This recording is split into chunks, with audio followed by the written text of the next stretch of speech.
आज हम बात करेंगे एक ऐसे मुद्दे की जो सिर्फ जियोपॉलिटिक्स का पार्ट नहीं बल्कि डायरेक्टली हर इंडियन सिटीजन की डेली लाइफ को इम्पैक्ट करता है, ऑयल सप्लाई। रशिया की ऑयल इंडस्ट्री पिछले कुछ महीनों से एक नए चैलेंज का सामना कर रही है।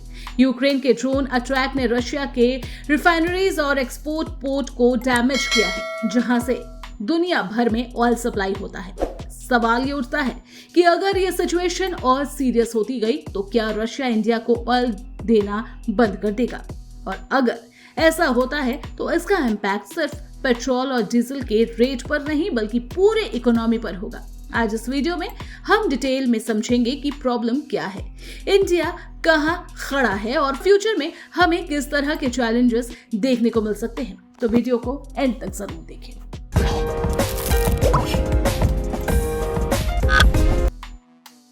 रशिया's oil industry under attack. Russia दुनिया के सबसे बड़े ऑयल प्रोड्यूसर में एक है और उसकी इकोनॉमी लार्जली ऑयल और गैस एक्सपोर्ट पर डिपेंडेंट है। लेकिन यूक्रेन ने एक नई स्ट्रेटजी अडॉप्ट की है, ड्रोन स्ट्राइक। ये ड्रोन स्पेशली रशिया के ऑयल रिफाइनरीज और एक्सपोर्ट टर्मिनल्स को टारगेट करते हैं। रिफाइनरीज वो जगह होती है जहां क्रूड ऑयल को पेट्रोल, डीजल और दूसरे फ्यूल में कन्वर्ट किया जाता है, और एक्सपोर्ट वो हब होते हैं जहां से ये रिफाइंड ऑयल दुनिया के अलग अलग कंट्रीज को भेजे जाते हैं। इन अटैक की वजह से रशिया की रिफाइनिंग कैपेसिटी गिर रही है, स्टोरेज फैसिलिटीज डैमेज हो रही है और एक्सपोर्ट्स के लिए बॉटलनेक क्रिएट हो रहे हैं। एनालाइजर्स कह रहे हैं कि अगर ये अटैक रेगुलर होते रहे तो रशिया को अपने एक्सपोर्ट कट करने पड़ेंगे, चाहे वो चाहे या ना चाहे। India's dependency on Russia's cheap oil. India की कहानी अलग है। यूक्रेन वॉर के बाद वेस्ट ने रशिया पर सैंक्शन लगाए और यूरोप ने रशिया का ऑयल लेना बंद कर दिया। इससे रशिया को एक बड़ा मार्केट खो देना पड़ा। तब इंडिया ने एक स्मार्ट मूव लिया, उसने रशिया से हेविली ऑयल इंपोर्ट करना शुरू कर दिया, वो भी डिस्काउंटेड प्राइस पर। 2021 तक इंडिया अपना सिर्फ 2% ऑयल रशिया से लेता था, लेकिन 2023-2024 तक ये नंबर 35% तक पहुंच गया। मगर हर 3 लीटर इंपोर्टेड ऑयल में से 1 लीटर रशिया से आने लगा। इस चीप ऑयल ने इंडिया को 2 फायदे दिए, एक तो फ्यूल प्राइस को कंट्रोल में रखा गया और दूसरा रिफाइनरी कंपनीज और गवर्नमेंट दोनों को अच्छा मार्जिन मिला। लेकिन ये डिपेंडेंसी अब एक रिस्क बन गई है, क्योंकि अगर रशिया सप्लाई कट करता है तो इंडिया को तुरंत हाई कॉस्ट अल्टरनेटिव्स ढूंढने पड़ेंगे। रशिया's पॉसिबल एक्सपोर्ट कट्स। अब सवाल यह है कि क्या रशिया एक्सपोर्ट रिड्यूस करेगा। सिचुएशन ये है कि रशिया अपने डोमेस्टिक मार्केट को सिक्योर करने के लिए पहले प्रायोरिटी देगा। अगर अटैक की वजह से प्रोडक्शन कैपेसिटी कम होती है तो नेचुरली एक्सपोर्ट्स पहले कट होंगे। इसका मतलब ये हुआ कि इंडिया जैसे बड़े बायर्स को तुरंत इम्पैक्ट देखने को मिलेगा। दूसरा फैक्टर यह है कि जियोपॉलिटिक्स, रशिया को वेस्ट के सैंक्शन की वजह से ऑलरेडी प्रेशर है, और अगर यूक्रेन के अटैक बढ़ते गए तो उसके पास लिमिटेड ऑप्शन रह जाएंगे। ऐसे में इंडिया के लिए ये 2 धारी तलवार जैसी सिचुएशन बन सकती है, जहां एक तरफ चीप ऑयल से बेनिफिट मिल रहा है तो वहीं सप्लाई वल्नरेबल है। India's alternative and economic risk.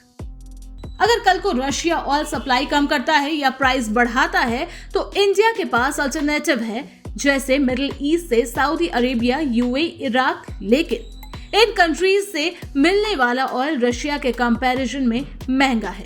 अगर इंडिया को रशिया ऑयल के जगह मिडिल ईस्ट ऑयल लेना पड़ा तो पेट्रोल और डीजल की कीमत तुरंत बढ़ जाएगी। फ्यूल कॉस्ट के बढ़ने के चेन रिएक्शन होते हैं।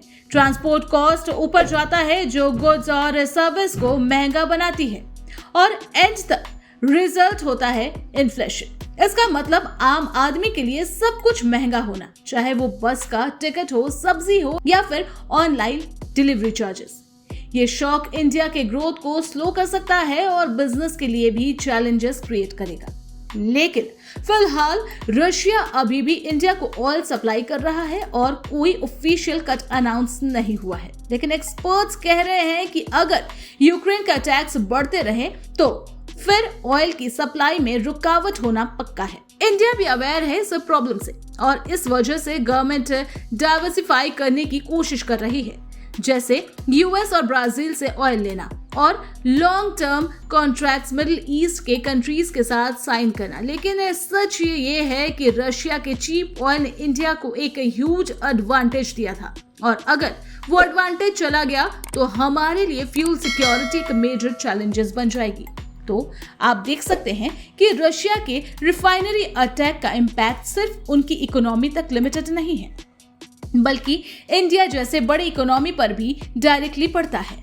आज के लिए सिचुएशन स्टेबल है, लेकिन कल को सिनेरियो बदल भी सकता है। सवाल यह है कि क्या इंडिया फ्यूचर के लिए अपने एनर्जी सोर्सेस डाइवर्सिफाई कर पाएगा, या फिर रशिया के चीप ऑयल पर डिपेंडेंट रहना एक जोखिम भरा खेल बन जाएगा। आपको क्या लगता है, इंडिया को अभी से प्लान बी शिफ्ट करना चाहिए? कमेंट में अपनी ओपिनियन जरूर शेयर करें, और वीडियो इन्फॉर्मेटिव लगी हो तो लाइक, शेयर, सब्सक्राइब करना न भूलें।